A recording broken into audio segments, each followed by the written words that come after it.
now time to get our second quarterfinal underway here at the CORSAIR DreamHack Masters in Malmö 2019. It's already seen one Swedish foe go down, and, well, one going on into the semifinals.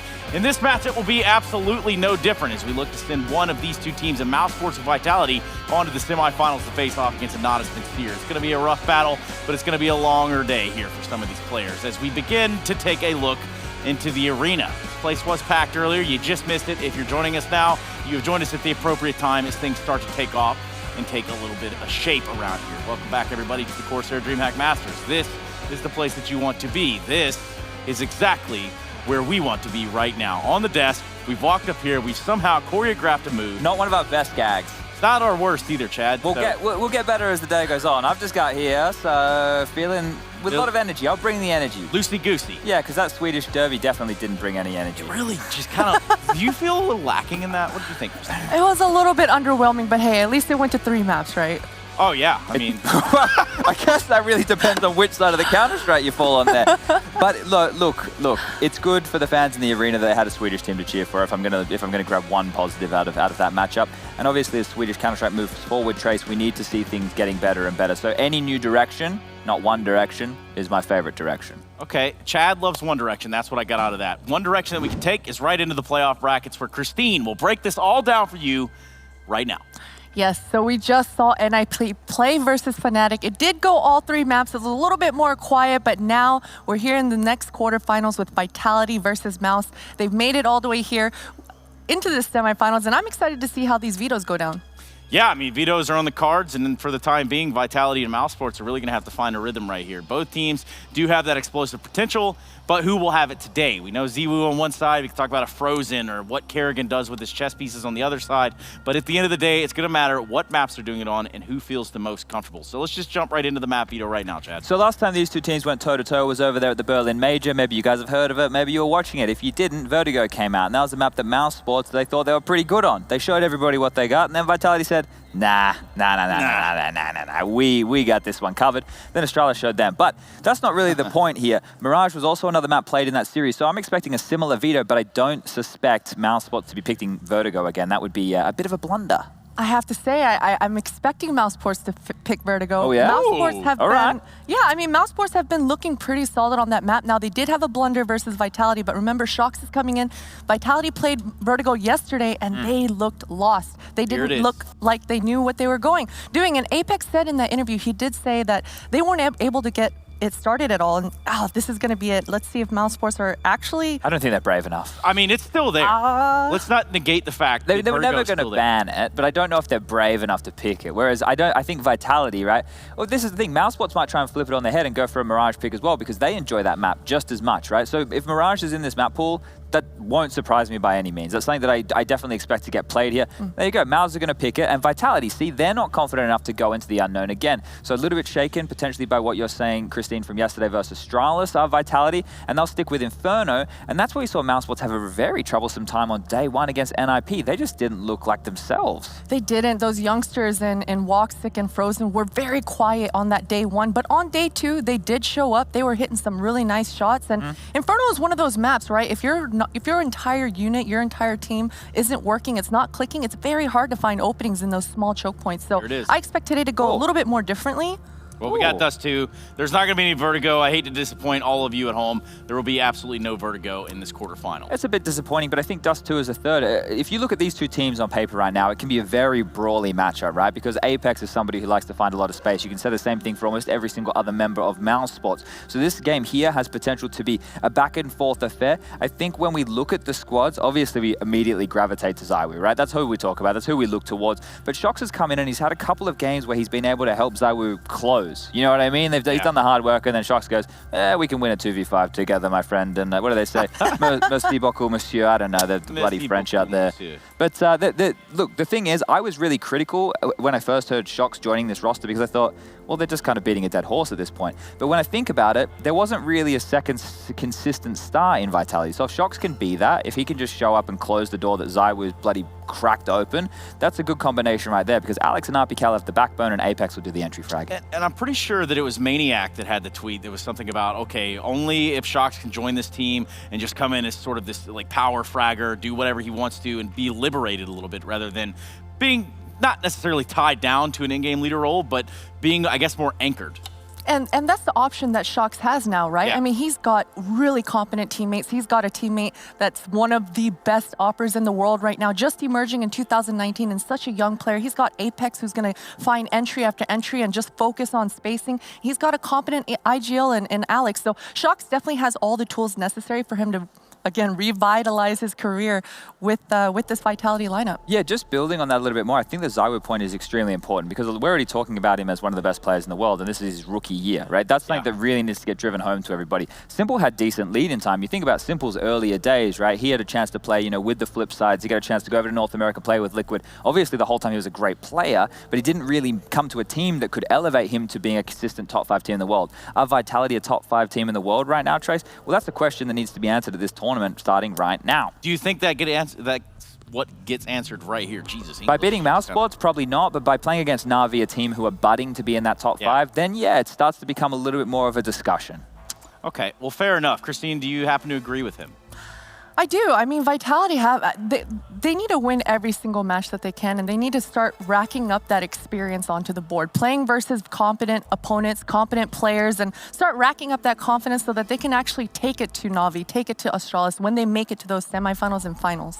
I mean, both these teams have that explosive potential, like I said, but it's going to be down to who does it today. Yeah, and that worries me about Mousesports is because, look, they tend to be a hype team, Trace. Like, when I saw them over there at the Major, they were rocking up, they had their speaker, they were singing along, they were having a good time, and the hype's there for the first 3 rounds when they win Pistol and they convert the next 2. But then when they lose to a couple of Deagles, well, it's not so much fun anymore for the excited Mousesports young camp. They just lose it. Well, we're going to find out who's going to get the CAC W right now as we go ahead and introduce our teams and hear directly from them ahead of this quarterfinal.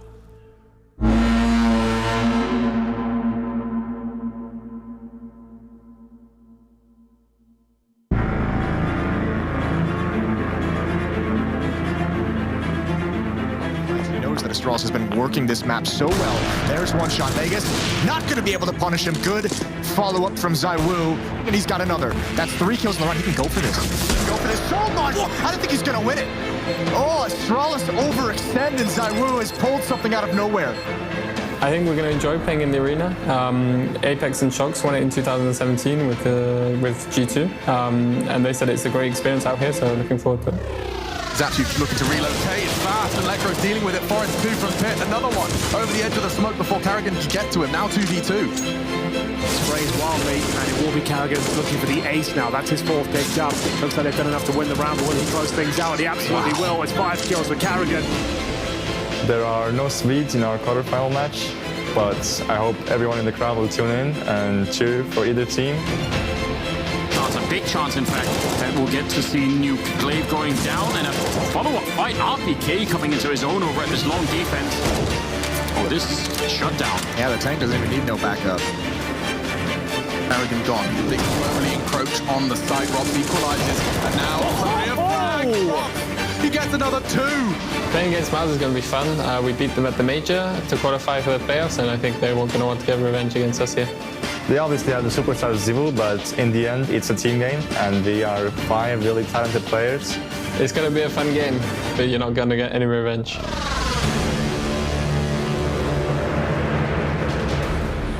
Malmö, make some noise for your teams, Vitality and Mousesports!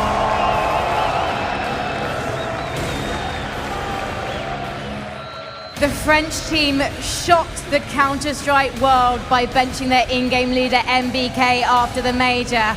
They fought for weeks to get Shox, and finally they got their man and they got to the quarterfinals. Meanwhile, Mouse, a team with so much potential, are showing that and proving it to you by also making it to this stage. Karrigan, you're practically a local boy. You're from just across the river. Are you feeling the pressure, or do you think the crowd's on your side? I have no idea. We'll see when the game starts. We will, but do you feel confident? I do. We want to rinse from the Berlin Major, and that's why we're here. So we are happy to play Vitality. So even though they did beat you in Berlin, you feel like you've learned enough to topple them this time? Yeah, let's really see if NBK was the problem. Ooh, and Alex, Mouse, as we say, 3 star players and 2 wise heads on their shoulders in the form of Carrigan and Chris J.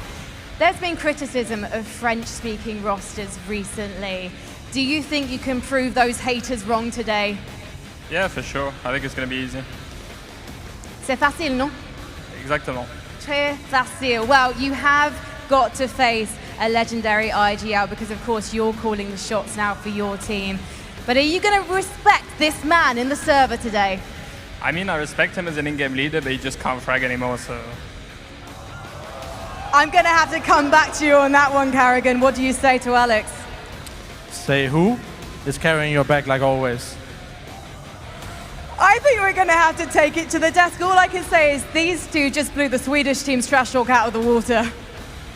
Oh my, oh my. On that note, I'm going to have to ask for a moment of silence across the board. Twitch chat, stop what you're doing, stop what you're typing. Everybody just freeze and understand that is what banter sounds like. Well, no, that's what a personality sounds like, Trey. So I was glad we got some of that in the arena today going forward. These guys actually able to have some fun with it there. Yeah. Alex obviously just in jest. Of course, he respects Carrigan as an in-game leader and a player. And he's someone here who's going to have to be able to silence. Because if Carrigan starts to feel the game and he starts to go to those plays that he can once upon a time when he knows that his team has his back, Vitality could be in some trouble, even though right now in the head-to-head, they're looking pretty good. They are looking good, and I like the confidence coming out of Carrigan. And I know they didn't have the best start coming into this tournament, but that's kind of what they're known for. Looking back from early 2019, all the opens that they've been attending, they always tend to lose those BO1s. But once the BO3 series comes through, Carrigan's map pool, his strengths and his strategy, his strength and putting his players in the right position start to kind of emerge. And in the real Mousesports, we can start to see them a little bit more. Well, that's what we're going to talk about first. Mousesports. We have them up here on the screen. We're going to talk about them in depth because, well, it does look like they want to make a bid for the big trophy here in Malmö, and it's going to be Woxic that we're going to focus on just a little bit more. However, he seems to be a little bit MIA. Who knows where that kid is? Because he moves his mouse so quick, you can't even see him, right? He's a little bit like the Flash with his sensitivity. But no, Woxic in terms of an explosive AWPer, we could see what he could do on that Hellraiser's roster when he was duoed up with Issa. But now he's been paired up with the likes of Frozen and Rop. So the trio of those 3 names are very, very, very potent. What is that on the desk, Jav? Is that a giant piece of gum?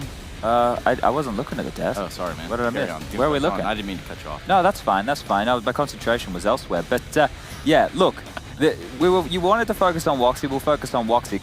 So far, his pistol performances, there's some crazy stat line out there for him at the moment in this tournament, have been wild. That's something that needs to be a continued point for him if they want to have success against Vitality. Because, as Carrigan said, he was mentioning, ZywOo carrying the Vitality roster. They can have as many interviews trying to argue that point down as they like. And we all understand that Counter-Strike is a team game. ZywOo couldn't just enter the server on his own, could he? But in terms of the disparity between the kills and all the players on the squad, yeah, ZywOo is a factor, and Woxic is going to be his equal on the other side of the server today. Yeah, I mean, ZywOo is basically, he's a young god. He's a smooth criminal, and moreover, when you look at it, he's great. Like, when he really gets into his rhythm, he's got his own sort of flow with it. He might drop 20, he might drop 30, but you definitely know that you're going to be getting something out of ZywOo. There's generally a good performance there. Now, rivaling on the other side with Mousesports, we talk about Woxic. Who else stands out? Definitely Rops. I mean, we just saw the man on your screen earlier. This man, when he emerged onto the scene, he was the youngster. He was the guy that was getting in your faces. I remember the very first match that I watched on him was on Nuke, and he was just flying off that Twinkie onto the roof and just surfing on, and so aggressive. Now he's become a veteran of this lineup. He's got the youngsters and Frozen and Woxic looking up to him, and look up to him as they should, because Rops is a very mechanically gifted player. He's always going to play to the perfection of the round and the best outcome of the round for the entire team. Well, we did talk a little bit about Mousesports. Now we should shift over to that of Vitality, the French side with the one UK guy that we actually talked to beforehand. Out-bantered, out-trash-talked, and now we'll have to show up in the server to put all that to rest. Apex, RPK, Alex, ZywOo, and Shoxy Jesus, whatever you want to call him. He is certainly making a good impact and a good impression with Vitality here in this lineup. And he has to, right? Because I think this here is the last chance for him to really have an opportunity in the French scene to show his worth. He's getting a little bit older. His career is, not necessarily coming towards its end, but if he wants to still be a star player, this is where it needs to get done. He has been given a star who shows up time and time again in ZywOo there, and by his side, well, you look at Shox, right? If those two can be just a tandem, right, if they can work off of each other, if they can play off of each other, if, like I mentioned before, ZywOo comes in, he'll get them to 14 rounds. We just need Shox to get us to 16 rounds. That's kind of the way that it looks to me. Shox is a closer, ZywOo is the man who's going to do the grunt work, and he's still performing, right? This is the thing. Once again, Christine mentioned it before, I'll say it again in case you missed it, his rookie year. So for him to be able to come into LAN events and be this comfortable, it's pretty wild. I mean, we're talking about a ZywOo here that is absolutely up for nomination of Rookie of the Year. No one's going to refute that. He's actually come out here and made a statement in terms of how he plays in the server rather than just feeling thank you. Exactly, and ZywOo is such a gifted young player, and it really shows within his movements and his decision-making in-game. A lot of players, when they're gathering the information from their mates and figuring out exactly where they're going to take their next duel, you can see the thought process kind of happening, but for ZywOo, a player like ZywOo, he's going to react instantly, and he's going to make it look clean. But I want to focus a little bit more on Apex, because I feel like Vitality, they have just an easier time when Apex shows up in that server, and it's because he's their entry player. He's the guy who's going to be the most aggressive, and I think sometimes he gets a little overzealous and a little too aggressive, but if Apex shows up here today, it's certainly going to make it a little bit easier for Vitality. Yeah, let's take a look at the head-to-head. I mean, you say Apex, and I kind of want to teeter around the same thing, but also when I think about this entirety of this lineup, I don't know. I have a hard time pitting it against, say, like a Chris J if he comes into form across these maps. Yeah, so if the head-to-head is the one that I selected, Trey, so we're having Shox and Chris J as the two names that'll be popping up on your screen right here, right now. And the reason that I've picked these two players is because of their veteran status and the fact that they can be the door closers. What I mean by that is they can have a massive round late in the game. We've seen it from Chris J many a times. We've seen it from Shox many a times, where they can be like, yeah, you thought you were having a comeback, but they're statement rounds. They really just show up when they need to. Maybe they're not getting, the two frags that they should be throughout, but they can just get you on the board when you need it. And that's why I want to highlight these guys, because when we are getting down to the nitty and the gritty, these are the names here who I expect to show up with a nice little 4K. And yeah, I mean, just as you're saying, opening the doors, we're talking about they can close them as well. I mean, we've seen Chris J do it in New York. We've seen Shox do it, countless times over the years. This is something where these two, when they need to step up, that'll be about the time that they better be stepping up, or they're letting down just about everybody. All their fans, basically. Chris J is actually look, Carrigan is the lowest rated player in the tournament for Mousesports. Chris J is the second, and that's kind of what you would expect, because you do have the youngsters of Frozen, of Woxic, and old mate Rops here. But that's what I'm saying. The impact of Chris J and the impact of Carrigan, it's not necessarily the same in terms of a frag output. It's what they're able to do from the in-game leadership role, from the 2IC role, and then with those impact rounds we highlighted, Carrigan pushing into that A-bomb side against the NIP on day one, getting an ace. They're able to contribute, right? They're not non-issues. They're something you still have to worry about. You can't forget about them. You can't give them too much space, or they'll punish you. Yeah, you definitely cannot forget about Chris J. I mean, there's so many rounds where he's quiet throughout the entire rounds, because he's kind of making sure that everything kind of falls in place for his Mousesports side of things. And he all of a sudden, out of nowhere, will buy a scout or an op and then just have a clip of a round and get that 4K that you were talking about, Chad. Yes, speaking of Chad, I feel like you have some reasoning, some rationale behind your thought processes. So perhaps you give us 3 reasons, and then we leave it at that. Yeah, I probably already expended them all, Trace, but we can go back and I'll look down the barrel so we can watch this one on YouTube for everybody. But the most important thing here is 3 reasons why it's Mousesports time, and I mean that with a question mark, because look, we have to look at the shelf life of this team. They've already been together for over 200 days. Coming into this tournament, there are 8 different squads who are debuting new rosters. This is one of the rosters which should have their stuff together, right? Let's get on to point number 2. As we move forward with this Mousesports roster, they have all the puzzle pieces. They've got your Rops, who's a superstar. They have Frozen, who's on his way. Carrigan to be an experienced in-game leader. Chris J to be that 2IC and that impact player that we're talking about. And Woxic to be the star AWPer. And then number 3 is the tournament context. Like I said, 8 new teams with new rosters debuting right here. If you look at the playoffs, there's only 2 teams with decent rosters that we knew coming in. That was Astralis and Mousesports. So Mousesports are one of those 2 names. Right here, they have a hamstrung Vitality, not against the ropes, but one that they could take advantage of. And that's my 3 reasons why Mousesports need to start showing up more than just playoff appearances. They need to be deadly in these playoffs, because they've made playoffs almost throughout the entirety of this team coming together. Sydney, the first time round they were there. Let's see if they can go further. Let's see if they can make a final. That's your 3 reasons why, brought to you by Chad Birchill, or Jnups. Anyway, look, I really pushing that one this time around. I like Jnups. I'm glad you moved away from Sponge, because I hate that. That sounds pretty bad too, man. Yeah. Or Stuna. That one's up there, but I don't think you say that one too often. No. Please welcome to the stage. Stuna. Yeah, that's one of it. That's a good one. Yeah, that one was up there. No, in all seriousness, when you say 2IC, can you narrow that down? Maybe explain a little. Oh, okay. Because I used to work in Woolworths in Australia. For everyone back at home, that's a supermarket, and we got a produce department, and I used to be the 2 IC at Produce, which means second in charge. You being head of the Yeah. So I had some good responsibilities. You know, I had to go in at 4 a.m. I had to check the apples. I had to make sure, you know, that they were fresh, bring out the new veggies. So that's kind of what Chris J does, you know? Yeah. He's got to make sure everything's cool, but Carrigan's the one who comes in and says, this apple is going to cost $4, the oranges are $3. You know, Chris J's just there to make sure everything's in the right place. What makes a little bit more juice when I put it in the mixer, or what gives us a prediction when I ask Chad for who's going to win this? Is it going to be Mousesports for real? I convinced myself that Shox is going to be good on Vitality, so let's go with Vitality. Oh, all right, sure, man. I'm going to go with Mousesports on this one. I think, I'm going with Mousesports. That's all you got? That's all I got. Okay. I'm going with Mousesports. No explanation needed. You know what? I'm not going to give much of an explanation either. However, I will say that the French side is looking strong. You like Vs anyway. I do like Vs. Vs and Bs. Vs and Bs and knees. And there's going to be no knee here, as I tell you that it's going to be the side of Vitality that wins this. I think so. And I don't really have any basis for picking that, so you can go ahead and take that one to the bank all Just say day you're with me. I'll get you through the security line at the airport. Yeah. I'm with this guy. Yeah, it usually works pretty well. We made Henry do that once. It was kind of nice. But anyway, let's take a look at what you all thought at home. We could take a look at our Twitch chat results as we asked you to vote in the poll. And it appears though Mousesports have more fans, or maybe more people just think they're that better. No, well, I can understand it, right? I already pointed out the fact that Mousesports are rostered for over 200 days. Vitality have made some changes. So Shox coming in, I think he's lucky that he gets a flexible role. I know MBK was, you know, helping out with the in-game leadership. It was more of a supportive unit. But you have RPK and Alex for those same things. So Shox can just be put in positions of flux. ZywOo, he knows the system, he knows the core, he knows how they want to work. So Shox has actually come in kind of like how they were using Keo on G2 just before. It's like, hey, you can come in, kind of do whatever you want, and the rest of us will throw the splashes and smokes. I think Shox should have a similar role in this team for the entirety of this team. And that is a probability there that works well with his play style. You know, if you're having a gut feeling, you can go for it. And that's something that is good for Shox. It's been good for him over his entire career to this point. But with Mousesports, we've seen some similar, some interesting scenes. Like against NIP in their opening game, they were getting opening kills, but then they were turtling up and being very scared. And we can't see that today. We have to see them being aggressive because they know they're good players. Let's play like it. Which was a bit surprising to see because, as you mentioned, Mousesports have been on the sidelines kind of spectating these past couple of months, all the top teams competing and fighting versus each other, and they have been a unit for quite some time now.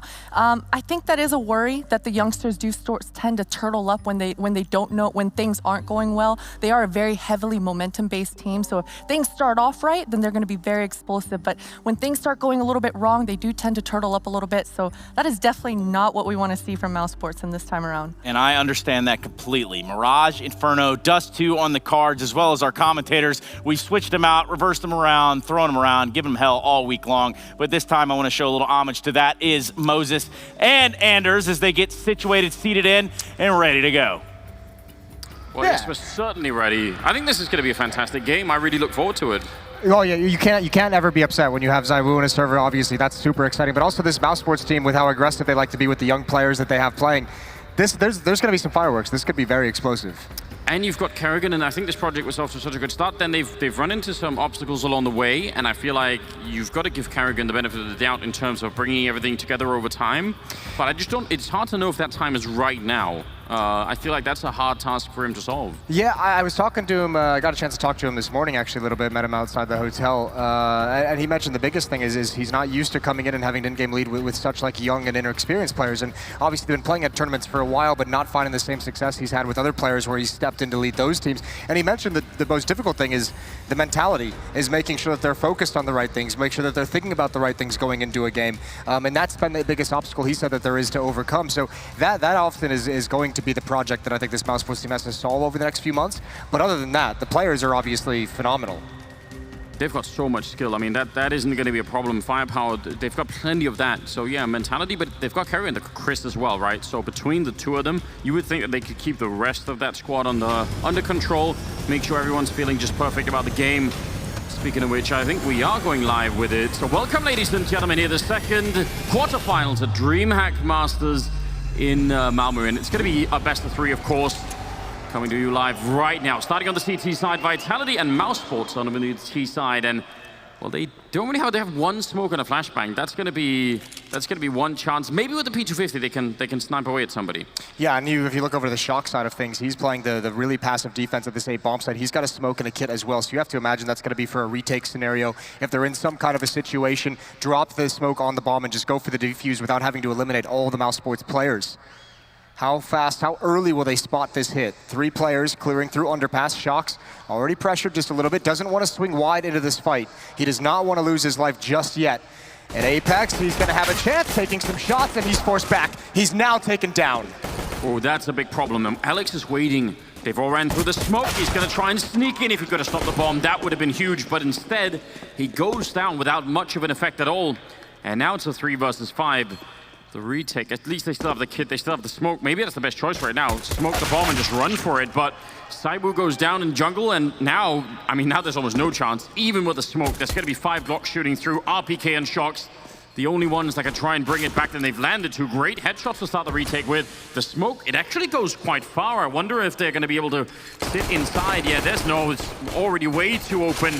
And RPK, no chance at all. Frozen will take him down, the 3rd in the round for him, and Mousesports start off with a pistol round win. Yeah, just a straight up firing squad from Vitality right at the end. And some miscues from the Mousesports, or I mean, excuse me, from Mousesports, the firing squad. Some miscues from Vitality, a couple players going down before that retake could really begin. No one to have any kind of distraction, right? The smoke diffuse is one thing, but you need some players to be taking those fights, so it's not just 3 or 4 Glocks firing into the smoke at random.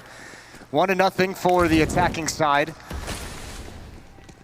MP5 brought out. That's cool. Silenced SMG. We don't get to see it nearly enough, I think. It's a nice bit of a change from the usual MP9s. So Frozen as well. Once you said MP5, I was actually looking for Chris. I was too. I did the same exact thing. It would have made sense, right? There was a while when a lot of people tried to join Chris on that MP7, and then it seems like they all went away from it. But he actually had a couple of games where he made it work a lot. He made it work as like an entry fragger. It was the weirdest thing. Stacked towards the B bomb site for Vitality on defense. This is a cool little boost over. I don't think it'll do a whole lot of damage. Why couldn't it have been a deagle up there?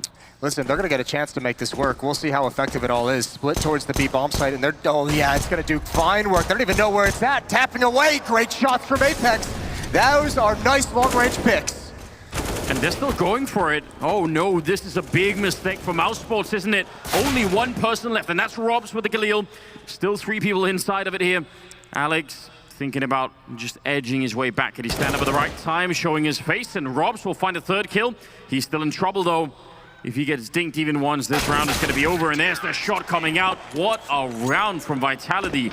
We often see these stacks happening in all sorts of rounds, and they rarely do anything. Yeah, they had no idea where they were getting shot from. That's beautiful work from Apex. He lands those shots just perfectly, ducks down. Once they start swinging, that's when he pops his head up. You enjoy the game of Whack-A-Mole. This was a pretty brutal one, Apex. What a champion. A reversal of fortune. ZywOo's got an AWP already as well. Full investment for Mousesports in this 2nd round, but they are facing down a gauntlet of such a strong defensive arsenal. That's going to be great. The only problem was they only saved 1 AK. I guess that was a little bit of an annoyance, but not much, I guess. They're still going to be fine. Would have been nice if they could have saved both the rifles up there.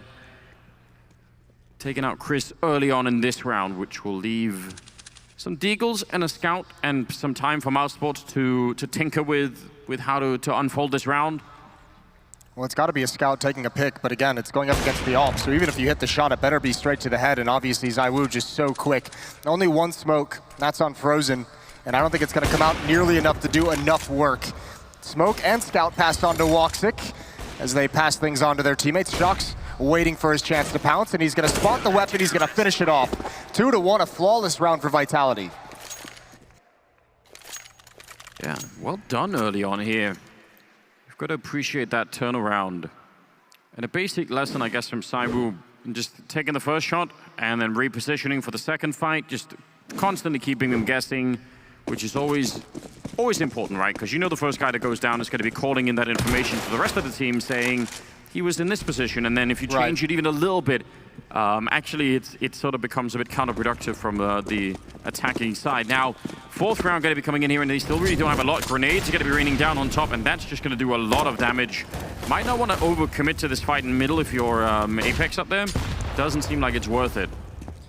Vitality should have all the information. Those 3 players ran through underpass. Apex heard all the footsteps, so they have to be cautious about the boosts and towards window room. Apex sees nothing there. The boost is actually to try and pick someone off on catwalk, but with just Glocks, I can't imagine they do too much damage, although a great headshot, and he gets forced right back into Kerrigan. Apex left all alone, had nobody to help, nobody to support. Still a long way to go before this is going to feel doable for Mousesports. Man, that seems so silly. Why? There's really no reason felt like that Apex had to get caught there on his own. Could have probably just fallen back and would have been fine, but don't think he was expecting it. Now, 4 versus 5 as they try and make their way to the bomb site. That is a pretty good job on Alex. And he even is going to soften them up more. He just wants to take the fight. Quad kill here for the British player. And you like to see that. Some of the most exciting games from Vitality certainly are the ones where Alex is also contributing heavily on the kills, and he does that a lot. These were all unarmored targets, but still, good way to get him started in the game. And that's going to be the round for Vitality, and they bring it back quite nicely. Yeah, never able to get that M4 they salvaged into play. Kerrigan, I believe he was just watching catwalk behind the team to try and help protect them to get up connector. And yeah, Apex has a nice cleanup on the second kill that Apex had done damage to. Some good support, some flashbang from ZywOo. And here we are, 3-1. The guns finally come back out for the Mousesports side. No AWP yet on the attack. But those 2 Kriegs, they can do work. Robson, Chris J to handle those, and ZywOo with his op is going to be in middle. Did he actually make the jump up? Because if he knows that they're not there, they threw all these smokes, 3 smokes in the middle. They just put out Mousesports to try and pretend that they were going to go middle, and they're going to go really fast towards the A-bomb side. Shox with an early kill, and Alex with a big chance there. Oh, he almost got that kill on Robs. He was flashed for a long time. If he had, certainly that would have been the round, I think, for Vitality. But now it's still up in the air, and Kerrigan with the AK going to be taking out Apex. That's not bad at all. Now 2 versus 3, and the bomb planted. It's looking good for Mousesports in this round. That fake in middle, I think ZywOo might have had an idea because he was spotting there, but he couldn't make the call just yet. He couldn't know for sure if anyone was going to be there. That's a very aggressive play for Mousesports. And RPK now going to try and see if he can retake CT spawn, but Kerrigan will turn around and take down RPK. And now ZywOo with the AWP really wants to make it out there. What a masterful hit from Mousesports. That is such a cool round. That's nice, and Alex has got to be really bummed. He almost had that second kill, which would have made this a much more doable round. Apex, again, no support, no teammate with him, trying to rotate to CT spawn. A good position from Kerrigan and a good double kill from the Mousesports in-game leader. Alex said he couldn't frag, but those were 2 critical ones there. 2 to 3. But still with that up in play, Vitality is going to be fine to buy up in this next round. M4's come out again. Yeah, that's kind of the silver lining at the moment, but I do think Alex could have had probably both. He took a little bit too long on the first one, and then by the time he transferred to Robs wasn't flashed anymore, so just, I think, like half a second of difference there. But it's worth mentioning because that probably was the difference. Some spam coming in, ZywOo peering over the smoke. The other big thing is, throwing a fake like that, there was no more utility for the A-bomb site. If Vitality was able to have some kind of a retake situation, Mousesports had no utility to block them off or to slow them down. Mid-control has gone the way of Mousesports, but ZywOo's going to respond with 1 big kill for Kerrigan to find. You could almost see that ZywOo was ready to turn around and fight. He was like, I'm not going to get out of here. Let me just see if I can take this shot. Didn't quite work out that way, so a pretty good even trade here. And anytime, I think, especially on a map like Mirage, you take away that orb on ZywOo, that's going to be at least one path to success. We've talked a number of times, though, he is one of those oppers who is very, very good with rifles as well. So even if you have the economy down low where he can't afford the AWP, he can still be an impact. RPK holding out of this B bomb site all on his own. 3 players from from Vitality actually very clumped up. And Kerrigan, he's going to be able to cut off the rotations. Is he aware of the second player? Yes, he is, but he can't win the fight. Now they can start rotating over towards the B bomb site. RPK needs 1. He spots the information, and he's trapped. He's blind. They know where he is, and he can't get away. Ooh, he really committed to that for a while, didn't he? I felt like maybe he could have got back in time, but now what do? 2 versus 3, and they're really far away from the site. It doesn't seem like they really want to go for it, and yeah, I don't think they can. They don't really have a whole lot of money behind this, so Apex is going to save the ult. Nice call in the middle of the round for Mousesports, and they were actually edging towards that bomb site for quite a while Kerrigan was holding the connector. So that's not bad. I mean, once you get some of those forward positions, either in window or in connector, and you can just sort of rotate around it, either to A or B, you can catch people who are trying to you know, follow through the middle of the map. That's usually a pretty good way to play this map, and Mousesports making it work early on in the half here, tying up the scoreline at 3-3, and that's gonna feel really good for them. And also that economy on Vitality gonna start to drop a little bit low early here.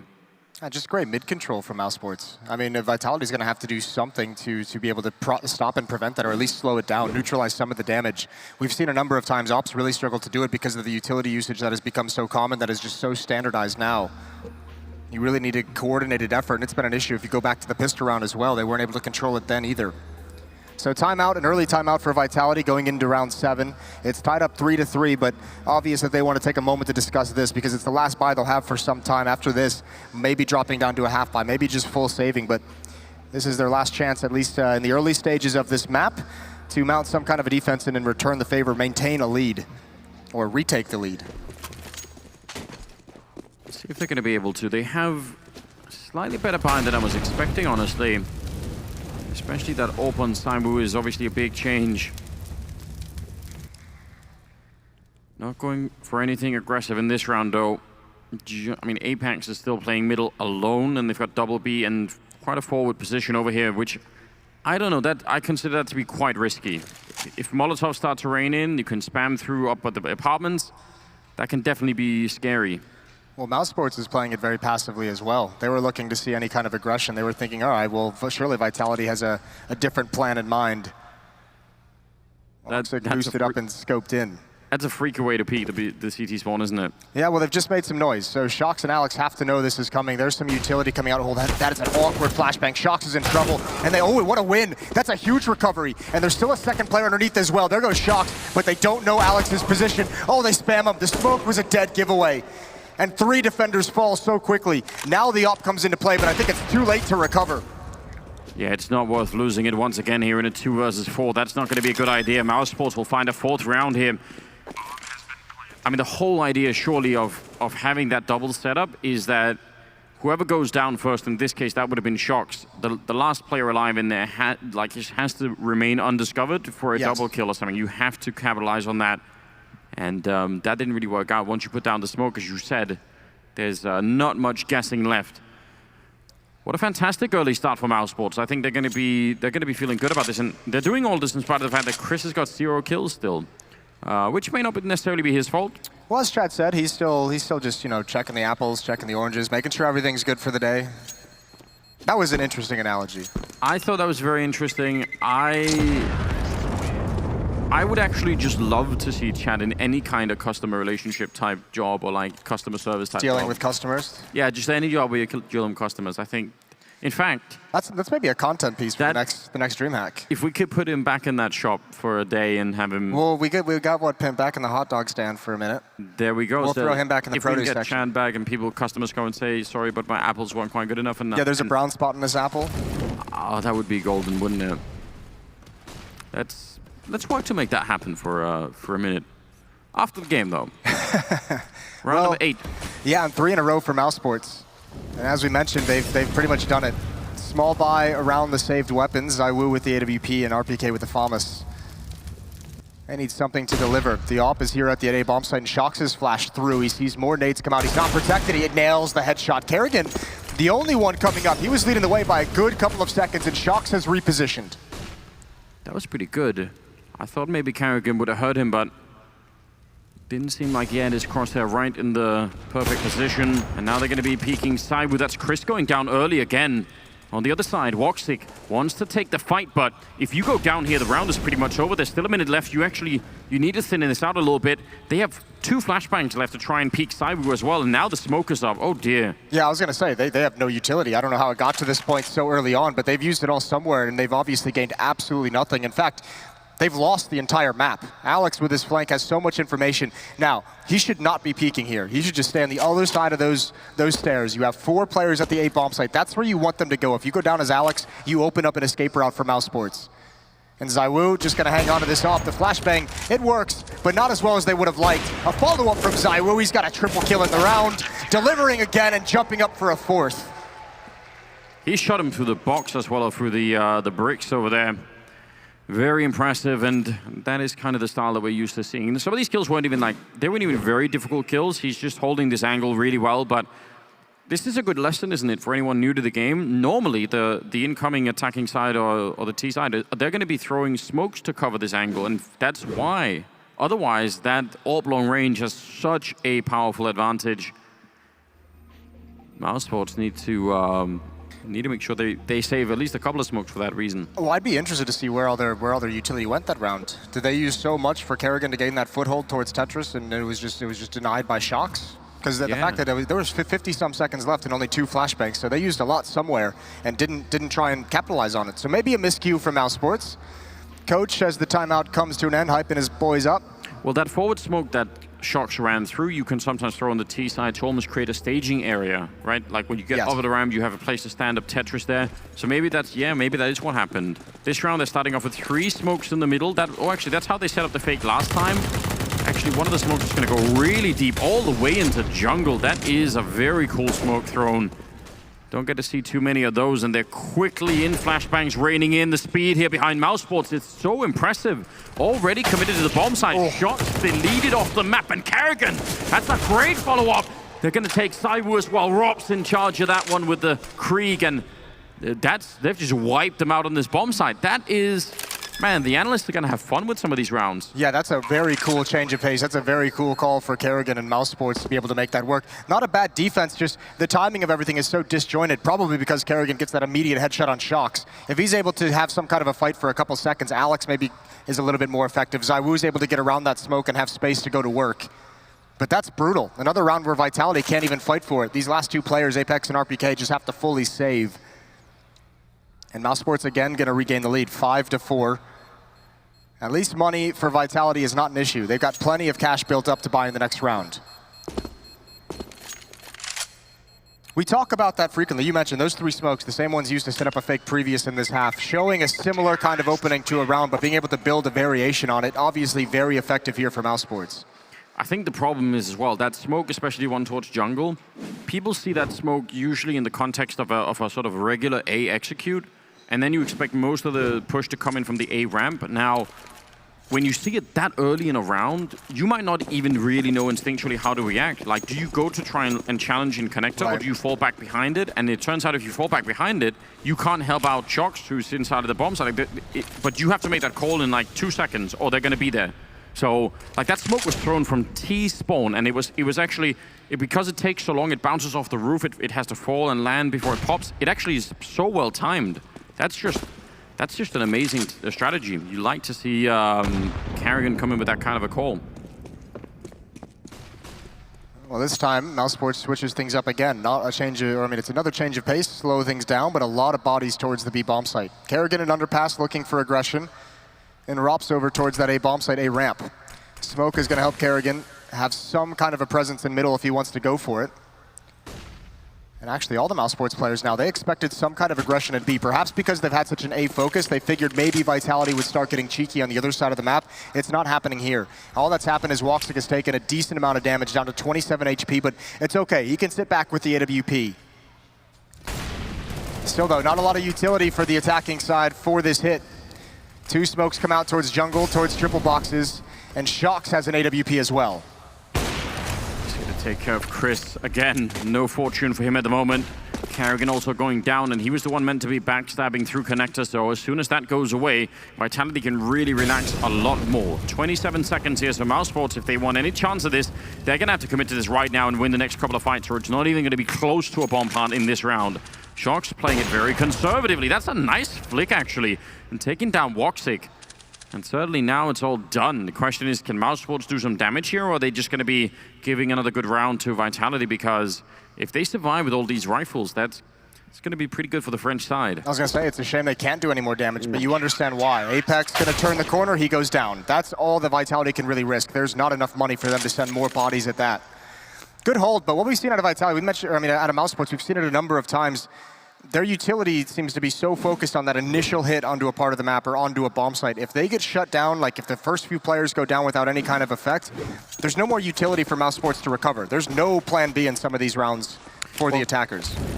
First it was Saiwu, now it was Shocks in that position. Unsmoked So that's 2 rounds. I'm not saying they would have won them necessarily if they'd smoked it, but you certainly see what happens if you don't, and a third one surely can't be allowed, you know? Next time you're taking that fight, you want to put more pressure on that AWP player. It's not too unusual not seeing a smoke there. A lot of teams will let it go and just trust in a couple flashbangs to force the upper back, but then they'll put like a follow-up Molotov so they can't repeat into it, or follow-up nades or flashbangs. But Mousesports, they're not even getting that chance. Shocks or ZywOo has picked them off each and every time.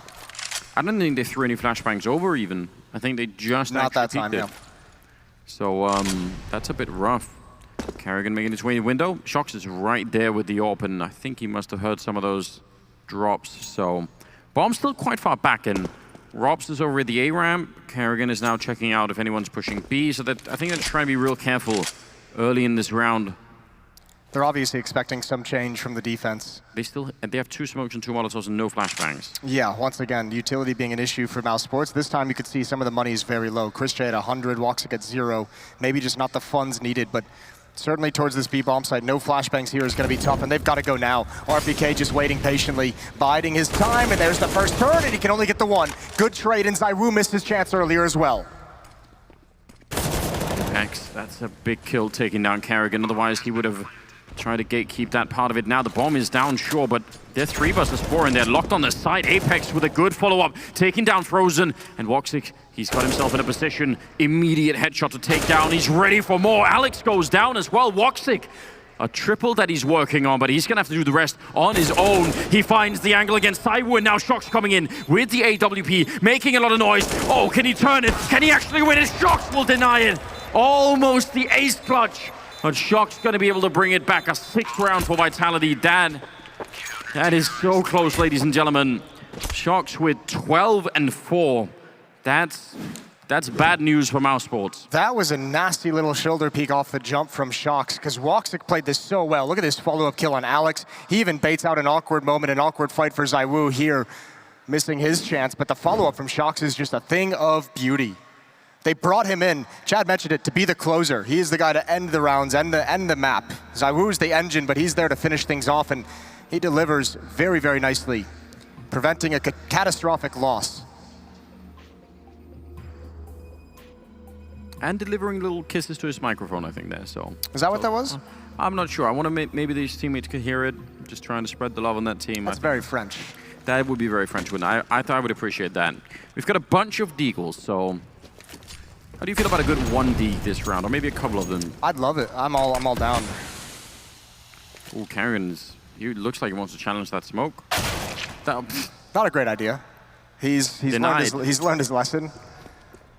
Man, Shock's putting up a he hadn't got performance. that all access pass to the A-bomb side. No, that's some next level kind of security, keeping him out. Well, Woxic might be able to deliver. Got a cheeky position, but unfortunately for him, this B defense is so far back, so passive and at off angles that no one's going to be peeking in to give him any kind of an opportunity. He's already been heavily damaged. And he's going to take the risk anyways. 15 HP, why not go for it? Problem is you can't drop down. You have to let someone walk into the open. He might have his chance there, but Apex has looked for it. Another denial. I don't even think any of these deagles have gotten a shot off yet. No, they've just been waiting for a long time. I love what Woxic was trying to do. I think that's very cool. There's even a world, I think, in which Apex just doesn't even see that. You know, he's just not aware of it. So, still 3 versus 5, and maybe in some weird way they can sneak up for a bomb plant. Apex is covering that long angle all the way over from Catwalk, so it won't be easy, but I wouldn't rule it out. 30 seconds. Frozen on the corner, walking up is ZywOo, and well, they actually get the bomb plant. That's pretty good. You understand the passive defense is there's your 1D. We've been waiting for that the whole round, and now this can get dangerous. And obviously RPK cannot go through that murder hole. It's way, way too dangerous, and Rops is up next. And this is sketchy for Vitality. It is. They have a lot of smoke, so they can block off a lot of shots here. So, yeah, double smoking the bomb. Even Rops is waiting on the side. He's going to be able to take down Alex. Vitality this round was already over with the first 2 kills, and somehow it's not Rops coming in from behind and taking down ZywOo, and now RPK, he can't even think about the defuse right now. He's out of time and out of luck, and Mousesports stealing this round from right under Vitality. That is absolutely outrageous. That's highway robbery. That can't happen. I was just about to say, you can understand the passive defense. You can understand that they don't want to get picked off by anything. They want to wait back, especially with the AWPs. But this is way too passive. The fact that Mousesports is allowed to walk all the way into the bomb site before they even know they're there, that is a huge miscue. They've had a couple of those in this defensive stand. But God, that one is brutal for the morale. It really is. And you would even think in a round where someone's going to be defusing inside of a smoke, if the other team has deagles, that's great. You know, the chances that they have seven chances each. And yeah. If they have to take a bit of a fight first, maybe they don't even have that. So I mean, the odd part of your Vitality is, unfortunately, those smokes they put on the bomb right at the end actually help Rop's maneuver around the bomb site. You have to give him credit. He played that so stellar, using the audio cues, using the smoke and the default boxes to work his way around and stay isolated to other defenders. That was really well done from him. Obviously presented the chance by Vitality's mistakes. They actually wanted to push middle this round, Vitality with the pistols, but it's a very fast A execute once again for Mousesports, and the pistols for the retake, they're not going to be doing much of anything at all. It's a very quick round, and Chris gets a triple. The one dig in the last round was his first kill of the game, so it's nice to see him on the server. That was his first kill, the one dig. Yeah, that was his first one. Fair play. It's a pretty important kill to get. It is a pretty important kill. And I wasn't really too worried. I have a pretty high opinion of Chris. I think he's a great player. I think a lot of us frequently do. I think he's frequently mentioned when we talk about underrated players. I still think he provides a lot of value. Here we go again. Utility used over the wall. This time it's not everything. Shock's missing a shot, and this is a tough spot to get out of. All of his utility coming out to keep him alive. And Kerrigan, he wants that life. He wants everything, and he's found it. Opened up the bomb site, and he's not going to stop over the smoke as well. This is so dangerous. He can actually stop this retake before it begins, and a second follow-up. Wow, Kerrigan is having himself a fantastic game right now. Going to be helped by Chris as they try and retake CT spawn, and Saibu gets run down. Third kill for Kerrigan. Has hardly even been touched yet. And Alex, well, they're going to find him to a quad kill for the captain of Mousesports as they bring in 8 rounds in the first half already. Those A pushes, the fast ones, they've just realized, I think Kerrigan is saying, you know what? They don't know how to stop us doing that. I can't believe I just watched Kerrigan do this. He never let go of W. He's moving forward the whole way. This is like him playing as a berserker. He's now 13-10. You want to talk, he's leading the way for his team in kills, also in deaths, and that just goes to show you, he's the one leading from the front, creating that space that we just saw there. He's rewarded with so many kills. Last round of this first half. Aggression in the underpass. Nade comes out. That's a good angle for it, and Chris Chase found that kill. Low HP is going to get finished off. But Shocks, I don't think he can get much more than this. And surely they don't let him get away. Walks aware of the follow-up push. And a nice job from Mousesports. Yeah, there was a minute there where things were getting a little bit too hot over in the B hallways, but they managed to find their way out. Yeah, Kerrigan, I mean, what a great round to come out with, and it isn't even his first one. He's had a fair few rounds like that, opening up and creating all of the space. Alex trying to sneak in with Robs. At least looks like he's thinking about it. And regardless, even if the situation stays like, Kerrigan's actually checking out the A ramp now. If he calls in that there's no one A and they all fall back into the hands of Alex, that could get weird. That's maybe the only chance that Vitality can get back into this round. Yeah. It's going to be tough. He's going to have to find a great timing, and he has only an SMG. He's going to hear the footsteps, and he's going to go for the backstab. But the range, that is not where you want that rifle. I think he had the right idea, and... No, he had the perfect idea. He's just saying, God, I wish I had an M4. Anything but the SMG, really. Maybe even a P250 would have been better. Yeah, you're not wrong. Now it's Saibu instead at 1 versus 4. He's already been spotted 9-6 in the first half in favor of Mousesports, and we've got Frankie down on the stage. Well, before this series kicked off, Alex criticized Kerrigan's fragging skills. He's going to be eating his words during this break.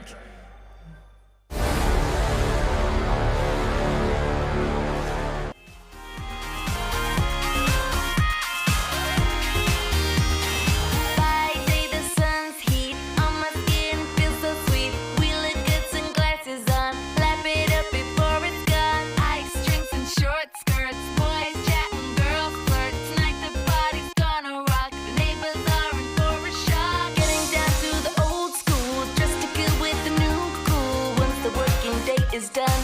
It's our time for having fun. Getting down to the summer sound. Space is booming, cruising round. Stop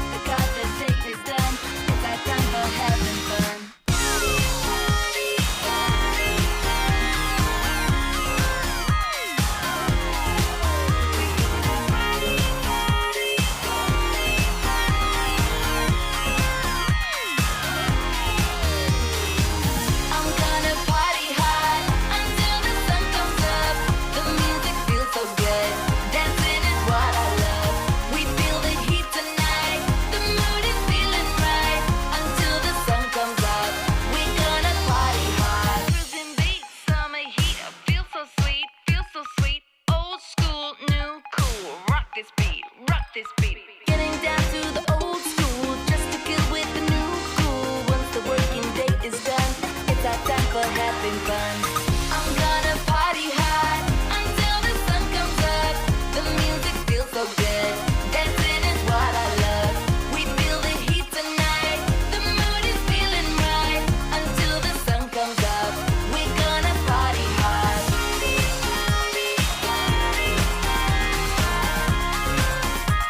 It's that time. Party,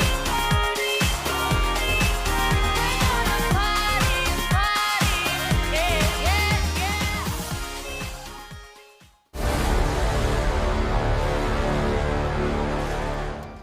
Welcome back, ladies and gentlemen. It's Mousesports versus Vitality here for a great best of three. The quarterfinals, the CORSAIR DreamHack Masters, the last one before we head into the semifinals. And right now, Mousesports are making a really strong case that they deserve to be there. A 9-6 lead going into the second half, and that was them playing on the T side. Jason, that was really something. It really was. And it's also, remember, they won the pistol round and lost the second, third, and fourth rounds. There was a nice streak there to start out that defense from Vitality. So a great recovery from Mousesports, spearheaded by other than the leader, Kerrigan. 14 and 10 on the half. And he was always leading the way, front and center on their attacks. And here we go, some aggression. Woxic under pressure and shut down immediately. So is Frozen. And the underpass has been opened up. This split towards the A bomb site is going to be so dangerous. Yeah, we're going to need some USP kills very, very quickly. Chris will pick up one, but Kerrigan goes down, and Chris is next to fall. And Robs, he is alone, and they are all coming for him. RPK will take him down in the end, and Vitality with a very swift round. Once they win that fight in the underpass, it's just so quick behind that. If they had slowed that down, though, that's actually where the USPs would have had such a better chance. So it's kind of good that they did that. Yeah, they kind of beat a couple of them to their point of rotation so that they can actually make their way up and towards the bomb site. That was very good aggression. Investment from the Mousesports defense. Scout is going to be on Woxic, 4 smokes and HE grenades. Scout on Chris J as well. We haven't seen him pick up the AWP too much recently. Wow. Good nade, but obviously very effective with these weapons. Now, Mousesports did win a ridiculous round with just Eagles when they were on the T side. Now they've got some scouts, they've got a lot of smokes. Vitality cannot let this round go. I realize it's only the grenade damage so far, but if something goes wrong here, that's going to be very hard to explain. Yeah, tough scout shot. Maybe another one of those 1-deeks. 4 players at the A bomb site, and actually Rops is making the power play. He's got great positioning, great information, probably hearing these footsteps as well. As long as he hasn't pushed too far, though, he can be very, very effective, very impactful as this round plays out. Late window smoke all the way from T-spawn. Now most of the middle, in fact all of the middle has been denied for information here. Mousesports, not really sure what's coming, although Chris has seen a couple of people and he's going to be falling back. I think calling for backup, you see already rotating in is going to be Woxic with the other scout. Chris will pick up one, and now they're down to the low ground. Any more damage here to Vitality, and this might not work out. A double kill for Chris before he finally falls, but Woxic, that was the early rotation I was talking about. The flank through T-spawn is going to take a long time, and they can't stop the bomb plant. Woxic, I think that's what he wanted to do. But now they're in a 2-on-2, and actually Vitality have a pretty good shot at winning this. Getting a little bit of a peek there towards the window. Oh, they try and go aggressive. And that leaves Saiwu alone in a 1 versus 2. Frozen somehow ready for it. And this is very, very tricky here. If they lose this round, Vitality, they might lose the map very quickly indeed. He's going to hit a good headshot. Ready for the flank as well. He turns it on them. And a nice 1 versus 2, saving it barely. That was way too close. And again, you have to lean on your superstar to bail you out of that one. Well done from Saiwu in the 1 versus 2. Those Deagles so dangerous. What a great initial hold as well from Chris J with the scout. That is not an easy attack to stop like the way he did with the scout. A couple of kills, just as both things downs, and the rotation came in perfectly. Still, Vitality almost dropping another second round after winning the pistol. That would have been so brutal in this opening map of the series. This round is going to be much more simple for Vitality. Everyone towards the A bomb site. Plenty of utility. No armor on any of the Mousesports players. No real weapons to speak of. A couple upgraded pistols, but the MAC-10s should be able to do work, and the AKs at range should be just fine. Not even a flashbang on Mousesports. It's very disappointing. Especially over that mid peak, you know? We can yell at him later. Yeah, we'll do that. Just bring a single one. It's good to see that Chris has fought his way back. He's actually caught up to the rest of his team now. Tied, I think, with Rock. So that's just amazing. Not really surprising again, because he's just a very good player. but did have a rough start to the game. There's the Mac 10 going to be picking off Karrigan. Oh, a run boost. That's pretty clever. Doesn't do anything except look cool. That's enough. That's one way to go out. If you had to pick a way to go out, it'd be through a run boost like that. You certainly make an entrance. They won't forget soon. Next time, bring a Zeus and really complete the whole spectacle. Make that happen. All tied up. What is this? Ooh, everyone's got weird little mascots these days. Good luck charms. Can you bring little animals as mascots if it's like a little gerbil or something on the stage? That wouldn't be allowed. Yeah. Well, not a real one. Hold the thought. Hold the gerbil conversation. Frozen inside the bomb site. Woxic is going to pair up with another one at range. They're holding on as best they can. And that's actually very well. Alex so low he can't be involved in the action, so RPK's done all the work, but now it falls onto the in-game leader's shoulders. And I think he's just got to bail out to the other bomb site. Try and do something tricky. Use this time to your advantage. Try and get them to rotate away from each other and find a 1 versus 1. But this is a very, very difficult scenario to win. Yeah, one bullet connecting with him and he's done. That early defense worked out very well. Frozen and Woxic just absolutely standing tall on that A-bomb site. And I like this play from Chris. He's saying, if you're going to be rotating over to this B-bomb side, I want to know early. Ooh, and Karrigan, just not even a fight there. Taking him down right away. Would have been so much better for Alex if he could have run into the AWP. Maybe there was a missed shot. Maybe he could do something. Yeah, this is a great hold. Frozen inside the site. Nowhere to go, really. He's got to be forced into a peek. The AWP comes out as well. Mousesports on the board early, but they do take good amount of damage. That's the one silver lining for Vitality. The economy has been chipped away. Some of the money is missing from the Mousesports side. They need a clean win. And actually, this is a huge round, economically speaking, for both teams. This is going to determine who's going to go into the next few rounds with the economy advantage. No Molotov for Chris' position yet. Going to be throwing one for Frozen instead.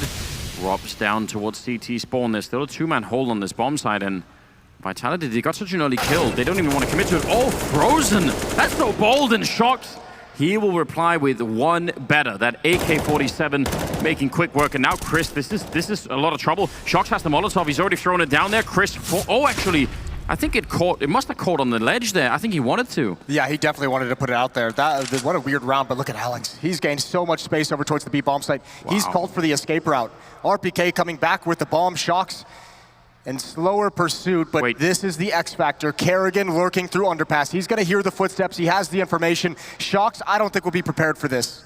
Yeah, but will Karrigan, if Shox is walking now, Karrigan might be the one to get shot at the back. Oh, he actually turns for it. That is unbelievable. Shox must have no idea why he was even checking for that. He already heard one player going past now. RPK is very low on health, but Alex, he could still be working with this. He's going to be taking down Chris, and Karrigan falls on the other side. And now Woxic, he gets the kill anyway. Now definitely the M4 is the better choice here. RPK on the other side, very low, and he peeks right into it. Woxic going to be winning the round in spite of everything. If I'm Alex, I'm going to be so upset. That 9 out of 10 times, that's a round-winning play. Yeah, the Karrigan heads up to check from behind to grab Shox is massive, and we didn't get to see the RPK battle, but Alex did everything he possibly could to get his team out of a tough spot. You also have to admire, that's a cool way for Vitality to find, picks over towards the A-bomb site. One pop flash to blind the Opper back towards CT spawn, the position we saw Shox and ZywOo playing in the first half, and he held Rops pinned down behind the ticket booth. That was very cool. Unfortunate they can't win that based off Alex's positioning.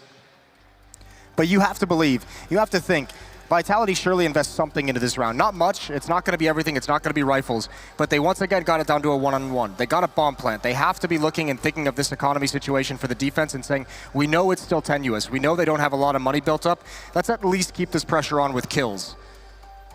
Wow, they actually invest more than I was even thinking. Alex down under 1,000. Now, they do have a bit of a loss bonus, but still, that's kind of pushing it in my opinion. It must mean they're banking on getting a plant here. Yeah, then it kind of makes sense again, doesn't it? Or at least you have to hope so. Still, it's Karrigan and Chris that are in this position, and Karrigan's got that MP9, which means even falling back if they try and rush him, he's going to be pretty lethal. Like, mobility is really a bit of a strength with that weapon. Well, here's the tough part. Karrigan has no nades left. Neither does Chris J. So all that utility to defend this B bomb site has been baited out, and look how much there is on the Vitality side for this attack. Yeah, the weapons are in the favor of Mousesports, but if they're blind, those weapons won't matter, and here we go. Yeah, it's going to be the full push into it. Flashbang, a little bit shallow. The Molotov not going to force anyone out, but you're right. Just one good grenade here on Carrigan, and it's going to be all done. He's dodged most of it, but the last one connects, and now it's just Chris inside of the smoke fighting for his life. Backup is there, but it all gets run down. What a round from Vitality. That worked perfectly. You said it as well. They definitely had the weapons, but not the utility. There were 3 flashbangs left in the end. If we rewind that, we're going to see the first 2 missing, the last one connected, and that's all they needed. Well, also with that amount of utility, Vitality gets to dictate where the fight takes place, right? There's no Molotov for Mousesports to drop that can shift the point of attack. There's no nades that will like lower them down. There's no flashbangs to prevent them from coming through a smoke. Mousesports, even going back to the first half, they've had issues with their utility usage throughout this map. And once again, they're going to be punished by it. 3 weapons picked up so far for the Vitality team as well. That's going to bolster their own money. What a turnaround. 11 to 10, and Vitality right back in it. Very well done indeed. Almost catching up now to Mousesports. 10 to 11 the scoreline. And currently leading the board is going to be 19 kills on Saibu. Hardly surprising. Shocks on 17 kills. If that remains a strong duo, that is kind of a terrifying thought. Carrigan is not that far behind on 16 kills. The economy right now for both teams, that is the big open question. Whatever team wins that fight probably takes the map. This feels like this is gonna start getting really scrappy, really brawly as teams fight with whatever they can muster into the rounds. As you say, the money issue is such a big problem. Very quiet from both teams. Chris J close on towards Catwalk, frozen inside the window room. Or inside ladder room, I should say. Listen, I like the thought of that. Scrappy, dirty Counter-Strike. That's what I'm all about here. That's your style, all about the dirty? Yeah, let's bring it to that level. And I mean, you almost have to, as you said, when you don't have the grenades, when you don't have all the weapons you really want, you've got to try and improvise a little bit. We saw Mousesports were very good with those early, really fast A hits on the T side. That worked beautifully. We'll see what Vitality can do if they're going to do something similar. So far, it's a little bit slower. Now, they've got Alex deep in the middle, and he's going to smoke it off. I think he's walking through his own smoke to go in a window. That's in itself kind of bold, and he takes the fight and wins it against Frozen. Even had a bit of a delay in that one, and now the B-bomb side. Oh, wait, they're going to be falling back. It looked like they could have crunched it easily. Now, there must have been a call. There must have been some kind of information passed along. And actually, only 2 players coming into connectors. Zywoo and Apex have to be careful. Their team is very far behind, and time is running out. This is a pretty disjointed attack. Mousesports have yet to mount any kind of a defense. Rops deep into CT spawn, but Carrigan at a ramp. He can do so much, but I think he might have been spotted. Can't win that fight, and that's huge. That allows the bomb to go down. All the kills going to Vitality. It was a bit head-scratching why they adjusted their point of attack, but it's worked out all the same. Worked out very well indeed. I was getting scared because, as you said, almost no time left. The 20 seconds there. If Carrigan gets a kill and can somehow prevent the bomb, that's going to be bad news. But what a great round. A flawless round, in fact, out of Vitality. 11-11. They've tied it all up. What a great game to begin this quarterfinals with. 20 kills on Zywoo. So that is definitely part of the story. And then Shocks as well.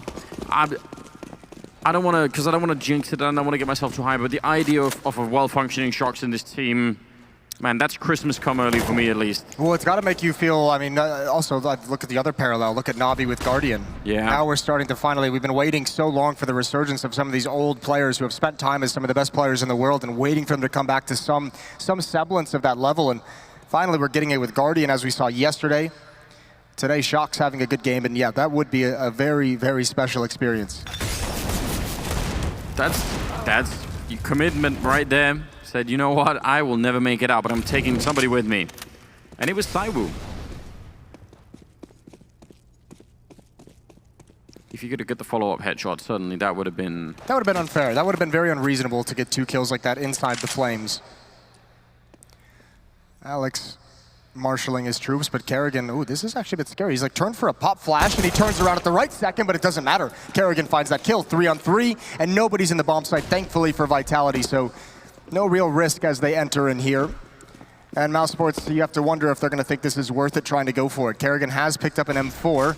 And he's gonna at least try and find an early kill, but they know he's in this position. Yeah, I would say probably not worth it. They're gonna find that M4 right back. Chris is an AK as well. I mean, I guess they can buy the next round, so it's not like it's gonna cost them a rifle exactly.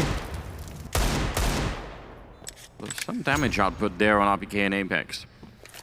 But overall, this has been a good recovery for Vitality. Could have gone wrong, I think, and if there had been someone at the bomb site that they would have had to fight, that would have been, you know, a bit of an issue.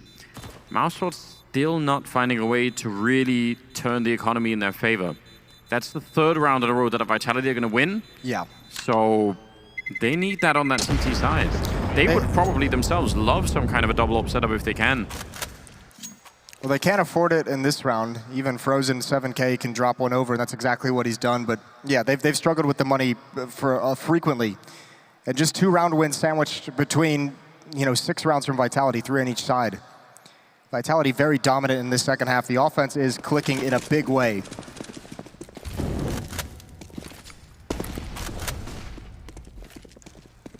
Early smokes towards B. This is sort of faking a B attack. Like, they're going to be throwing the flashbangs in, but we know that that's not going to happen. They broke the Molotovs as well. They're really, really committed to this fake right now. And it's not really drawing anyone out. Carrigan is just looking at it saying, I'm not seeing anyone here, so... Listen, all those nades just kind of signify that it's meant to be like, oh, the B-rush of some sort, but when you see no bodies, it's very easy to call the fake. And in fact, now that they didn't sell that fake, it might even hurt more. Because now you're going to start having players from Mousesports start investigating towards mid, start being a little bit more aggressive. And Woxic, he's prepared. I feel like that fake works so well if Carrigan isn't that forward, if he's isn't on the truck, if he's really far back. I think Alex is meant to actually jump out and go for something with the SMG. I think he got caught inside the smoke, ran into a wall, wasn't able to have impact, so they've had to kind of make some things up on the fly. Woxic with the AWP, he's not even prepared for Palace, not even considering it. And miscommunication, no one's even watching that, so he goes down for free, and that is a free A bomb site. Truly head-scratching round, this one, surely. They got the information, and yet Woxic is the only one holding, and he's holding both angles at the same time. I don't even want to try and explain that. Carrigan and Frozen have both gone down in the meantime, and Robs looking to stop the bomb plant. I mean, if he could have got back around the corner, that would have been very cool. But now it's on Chris instead, 1 versus 2, and he's coming up the connector. They know that because of the flashbang, and they're already looking for him. Saiwu will take him down. Another double kill here for him, and a 13th round for Vitality. I'm so confused about this defense from Mousesports in this particular round. Yeah, that was a very rough round. That's not going to be one that they go back and highlight for any kind of positive reinforcement. That was pretty ugly. Miscommunication from Woxic and whoever else was defending that A bomb site, but he was well overexposed. Still a bit of a battle for Vitality to get in, even after they got that free kill on him, though. I mean, you can throw a different kind of fake, right? Where you throw the initial smokes for a hit, you wait 20 seconds, then you do it again, and then you actually go. So I don't know if that's what they thought was happening there on the Mousesports side, but it was very confusing. Well, here's a double op setup. Ooh, and actually, Zaiwu comes out blind and almost hits that flick on the jump. That's, the fact that that's even... That would have been illegal, I think. Something that looked realistic is a bit mental. It's a double op setup, but nothing really surrounding it. It's just pistols, but they'll have to let the AWPs do most of the work. And I think at some point, Mousesports, they're going to have to gamble over to a bomb site and stack it up. At least give yourself a chance to win the round, and if not, at least have some kind of buddy system to protect the AWPs. If you're not going to win this round, you cannot lose the ops during this attack. Yeah, first priority obviously is win, but if that slips away, then quick plan B is try and save what you can. Woxic, he gets back from the ticket booth at least, but you've got to be very careful here. How do you even pretend to repeat this? Frozen is going to be alone for a while. Carrigan is now starting to make his way there, but that CC does nothing at all. And I would already say now, Woxic, it's so dangerous being here. He is actually with a very, very strong position, boosted over to look into it. But again, you've already lost Carrigan. The bomb is not planted for your position, and you need to get out right now. Yeah, they're right underneath. Alex is here, one good flashbang, and they're going to start to make their way back. But I was going to say they even then they overstayed their welcome a little bit, and it still might cost them. Oh, the AWP. I don't know. Yeah, they're lucky they got away. They were sticking off a very... Even Chris J came up very close to connector as if he wanted to go for a retake. So they do call it off, and they do get away for now, but I think they're being hunted. Shocks once more, and he's not prepared. Knife out. He thought they were still in the B bomb site. They never had information on Chris J, so Shocks thought he had some more time to get close. but that'll allow Mousesports to keep the weapons in their hands. So just simply a silver lining for the defense. And a 14-11 scoreline for the Vitality side as they march off to this, march on to what's looking like a first map win for them. But I mean, still maybe 1 or 2 more chances for Mousesports to fight back. It's got to be right now, though. It's got to be, but I do believe that they're just fixing a keyboard issue. So 14-11 scoreline here, and a little bit of a breather for both teams. This is so hard to deal with right now. And the second half has been, they've won 2 rounds, Mousesports, on their defensive side. Their economy's been shattered pretty much all throughout. And it's been, I don't know, it's been kind of weird. We haven't even seen, there's been some rounds when they've been checked. Carrigan had the CC on the A ramp where he was going a bit aggressive, but otherwise they've been quite passive. And I feel like Vitality have been allowed to do a lot on this T side. They've been allowed to dictate a lot of the game. And we've seen some miscues. We've seen some utility and Molotovs overused. We saw them in the first half as well. We obviously saw Walksick not believing maybe a teammate was covering Palace when that wasn't the case. And those are all like miscommunications that you sometimes expect, you sometimes talk about as a negative for a team like Mousesports that's so put together with international players. Not communicating in their native language, but man, those have been some back-breaking losses. 9-6 in the first half, and they've just not been able to handle anything from Vitality. Have not been able to keep them out of the bomb sites. They're going to try again here. Round 26, it's got to be right now. Coming out of the timeout. Yeah, this might be their last chance. I mean, it almost certainly is their last chance. 11-14. Of course they can bring it back. It's perfectly possible to string rounds together and try and see if they can stop this push from Vitality, led so far by Saiwu and Shox. It has not been an easy task there to try and go aggressive, and Shox is going to be there, and he almost takes both of them.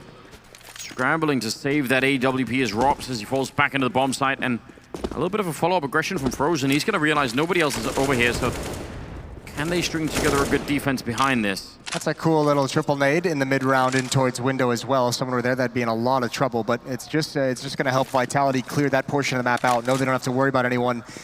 And it might also signify that they are, heading and attacking and controlling middle, but indeed they're falling all the way back. And the position from Frozen would be strong depending on, how many people actually come in here. This is a frag that can get traded. And you can be sure Alex and Apex are going to clear every corner. Now moving out, awkward timing, and Apex has to win that, and he does. Big kill, and now Rops backs away with the AWP towards ticket booth. 40 seconds, so RPK is still on the other side of the map, which is kind of interesting. I mean, he could go for the underpass pretty quickly, but they're still thinking about it. It's got to be a fake, you would imagine, from RPK. He hasn't, yeah, you're right, he hasn't budged. He's looking for some aggression, but at some point, he's either going to have to come join up. There's not a lot of time left. Shorty throw smoke. He's going to go for a backstab, maybe set up on Catwalk to help prevent the defuse. Well, they spotted that, Robs. He knows. He's the gun barrel, doesn't even wait, taking down Apex.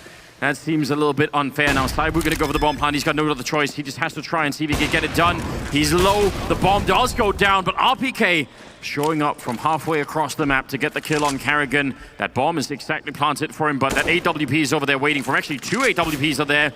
The smoke is huge in his favor. He can make it out at least. And that smoke on the other side for Mousesports went way too far. RPK not able. He had the right idea. He knew they were going to be at the edge, but Robs with the triple instead. And barely staying in the game here on Mousesports. Also, keeping the double up alive is massive. They've had that for about 3 rounds now. That's been a dangerous point for the Vitality to attack into. Well done. Saiwu just wanted to get away after this plant. Not enough time, and it was a nice job from Rops at the end, keeping information on RPK's position, seeing him coming up the stairs, seeing the way he's going to work around that smoke. He had all the intel the whole time. Some well-dressed guys.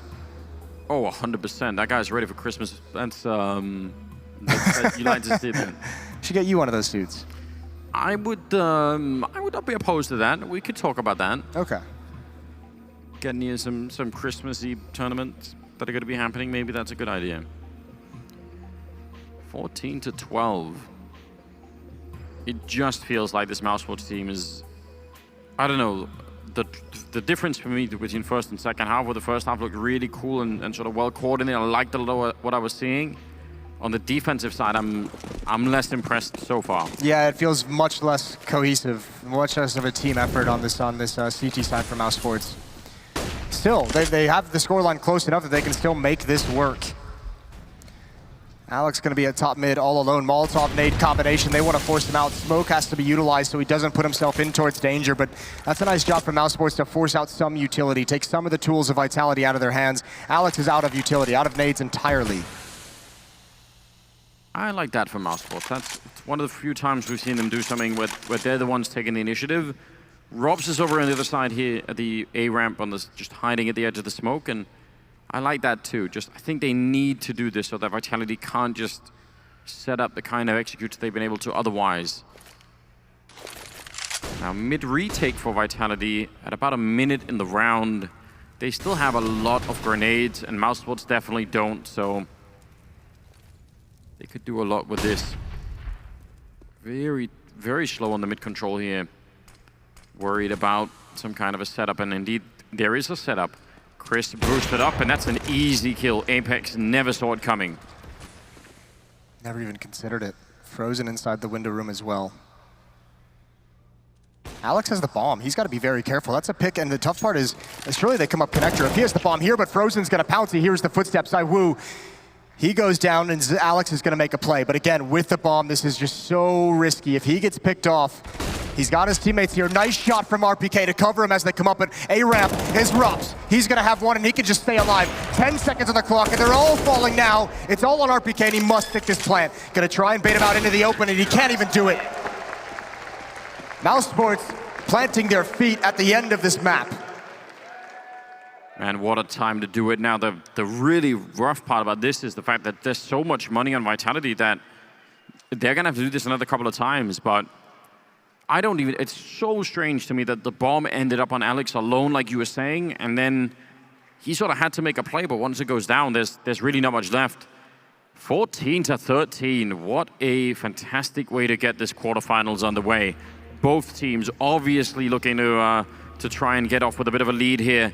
That was 5 in a row for Vitality before Mousesports took it back, now winning 2 in a row. And look to see if they can just stop them right at the last second here. 23 kills on side with 21 on Shocks, and nobody yet in the 20s over on Mousesports, but they're all nicely caught up with each other. There's a nice group effort going on that side. Vitality's got to be a little bit nervous now that they've caught back up. 1 round away, Mousesports, from tying this up, and it's felt so unlikely in this second half. What a phenomenal recovery. And it's off the back of this double up, and remember, they've been able to keep that in their hands for 3 or 4 rounds. Even in 2 or 3 losses, they've been able to bring that forward. An incredible effort. Chris J will have his on catwalk, and does not want to give away the fact that this is where the op is, not even unscoping as he comes down the ladder. Yeah, it's a small detail, isn't it? But against the level of opposition here, obviously don't want to give them anything to work with. Very common defense. Chris now going to be joining Carrigan over on the other side. Frozen taking a bit of random damage. Oh, but Robs finding Apex. That's quite fortunate. They're going to try and split this A bomb site again. At least it looks like it for the moment, unless they readjust. Look at Robs, he jumped to make the noise like he was running away, which would be the 99% of the time. That's what you do. And then he went back to the corner, and Saibu wasn't ready for it. He surely heard that jump. That's an amazing play from Robs. Yeah, he's playing quite the game. Now a boost up to peer over the smoke. I don't think it just came in a little bit late. Alex is already in the bomb site. Shocks needs to cross over with that bomb. Some spam coming through, but RPK just patiently waiting. But he's surrounded. At some point, he needs to move forward. Very low on health. Frozen is surely going to check this. It's a free kill. 2 versus 3. 1 flashbang here for Alex now. Could he set Shocks up for a kill? Molotov is going to be landing on top of him, and Shocks has to fight to the death, and it's going to be a quick one. Carrigan taking him down, and now Alex, the captain of the team, in a 1 versus 3. Oh, they almost line up for him. That actually could have been huge. He's back on 8 health here.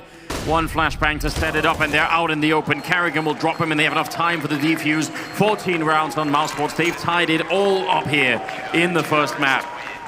Man, we're getting it all, ladies and gentlemen. This is the kind of battle you want to see who's going to make it to the semifinals. This is crazy. Vitality have such a difficult decision to make if they want to buy or not, and I wouldn't be surprised if we see his timeout come out. But they need to figure this out because they have money on 2 players. They do go for a very late buy and freeze time. They're picking it up still running into the round, so it's a late call, a late decision not calling the timeout. ZywOo having an AWP might have been the deciding factor. No armor on that, but they're going to let him lead. They're going to let him hold the angle. And remember, earlier on, they used one pop flash to allow him to get that, and here it comes again. There's the one flash banging. Walkzik's got the pick, but ZywOo now has him pinned down. That's the danger.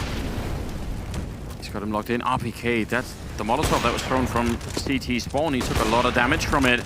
It's all on this round. They're going to be out of money Vitality if they can't win it.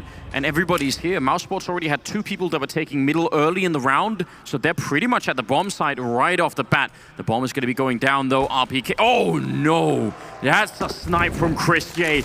Was that just through the smoke? Did he not even see it?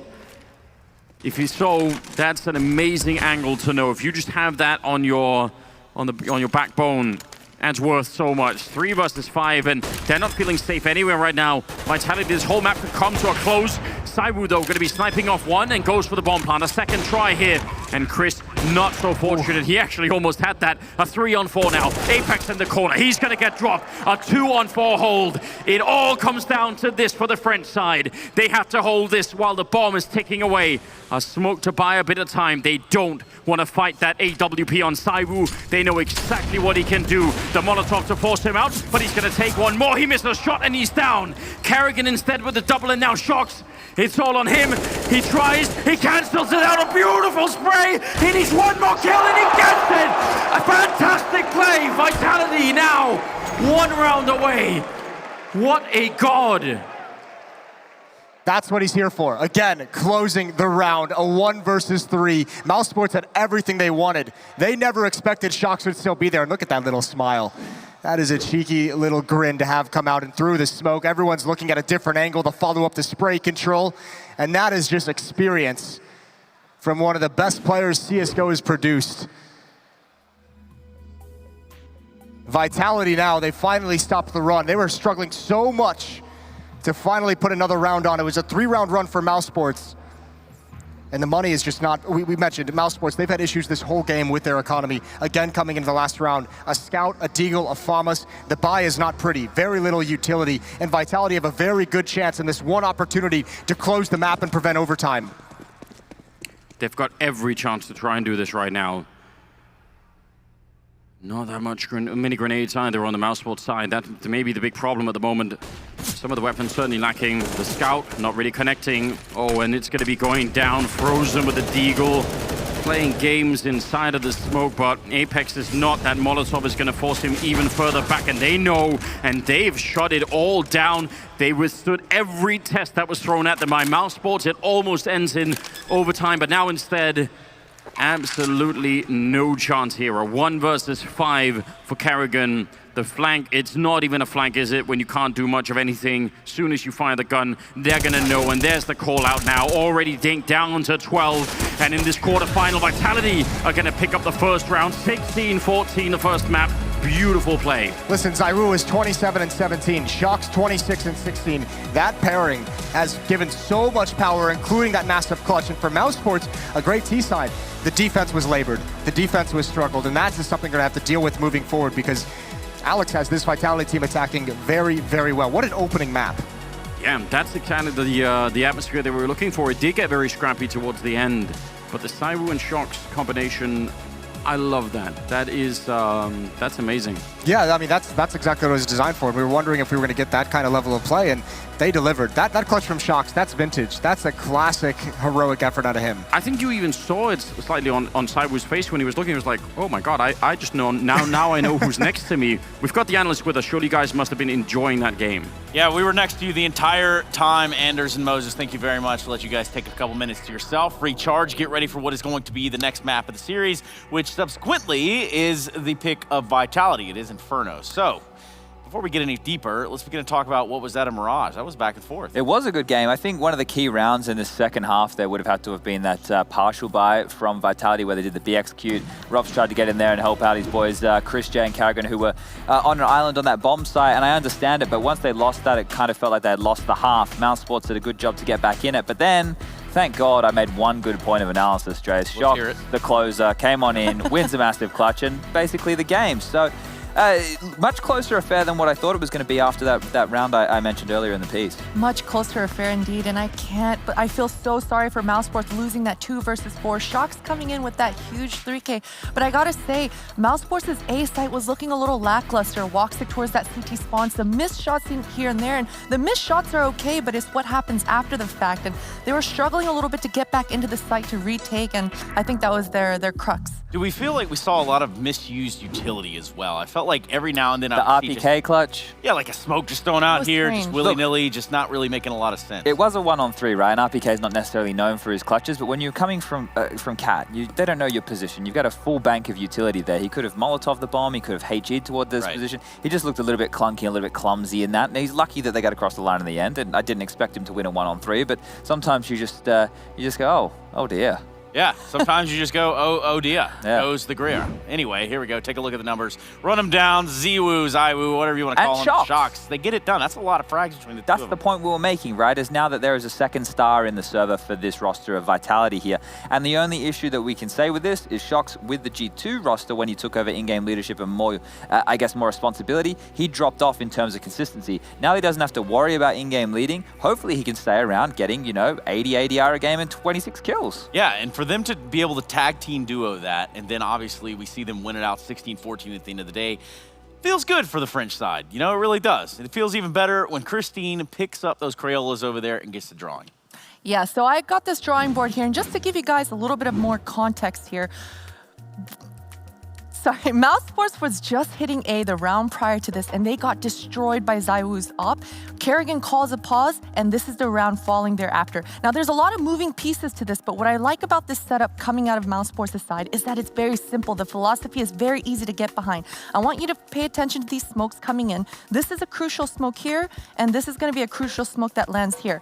Now, the two players that I want you to focus on is Rops here and Woxic here. These two players are going to be the players that react off of these two players here in Kerrigan and Frozen. Now, Kerrigan and Frozen's entire objective is to roll into connector and only focus on forcing that trade, forcing that contact, drawing the aggro of Alex, drawing the aggro of ZywOo, and drawing the aggro of Shox. Now, I want you to pay attention to Woxic's splash here. It's perfect timing, allows Kerrigan and Frozen to quickly get into that connector. If we can go on to Kerrigan's point of view here, you're gonna see how easy it looks, how quickly Rops is gonna react towards that palace and get another kill. And all these reactions coming out of these players on such a easy, simple strategy reaps big rewards for Mousesports. I mean, this is obviously a set piece. This is obviously piece, a dry ran piece that they have rehearsed time and time again. And they pull it out right there. Obviously, at the end of the day, it doesn't matter 16-14, yada, yada, yada, but that still looks good from the Mousesports. Yeah, and you have to have these, right? They're very important rounds to have in your back pocket because they're good for setting the pace. They're good if your individuals aren't hitting shots. You can just go back to something that you sat in a server for several hours going over time and time again. Inferno is another map where you're going to have a lot of these, right? I highlighted one of them at the major that Mousesports would use. It was a very fast second mid execute onto the A bomb site. Quite enjoyed that one. Head over my Twitter if you want to check it out. What is your Twitter? I think it's @Sponge or something like that. But moving into Inferno, that of Vitality's pick, we already spoken about the reason that maybe it was chosen by them because of the NIP versus Mousesports game earlier in the tournament, but I don't think that's a true indication of what Mousesports can do on a map like Inferno, so it might be another close one. Christine, even though, we're talking about winning each other's map picks at this point, Inferno, how do you think it's going to go down?